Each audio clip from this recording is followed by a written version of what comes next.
We will find out tomorrow if our local United Auto Workers plan on approving a strike, meaning they can strike if their contract negotiations with the big three automakers fail next month. In fact, members from UAW Locals 12 and 14 will vote tomorrow. Michael Sandlin joins us live from Dave White Chevrolet in West Toledo to talk about some of the major impacts a strike could bring. Mike?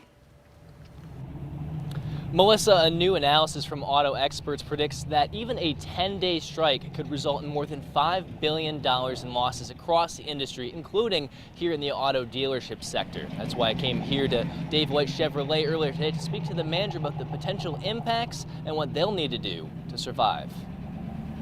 As the deadline for a contract agreement between automakers and the UAW draws closer, the possibility of a nationwide strike weighs heavy on many automotive dealership employees, like Joe Mailing of Dave White Chevrolet. Mailing says even discussing such a possibility is a tightrope walk. Well, it puts us in a tough spot because we feel for the employees at the UAW and we want to make sure that they're treated correctly and they get a fair contract. But from our perspective, we've been short on inventory for now going on 3.5, 4 years.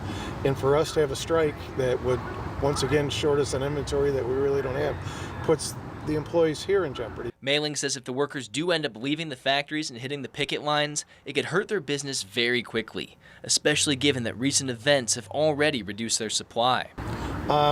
We right now have a rolling 30-day stock, maybe. We used to carry between 300 and 350 vehicles. We're lucky if we ever hit 60. So that's been going on now since the chip shortage, which is over 2 years ago. So, you know, it's going to be very, very difficult for us to maintain any kind of sales regularity.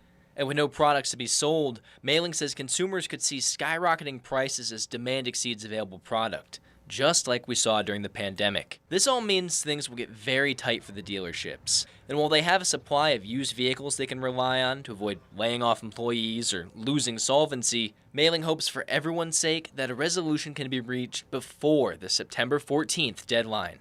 The impact is long-reaching, and we just pray that, you know, the UAW gets what they need to get handled, and the GM comes to the table and does the right thing, and that everybody ends up in a good way.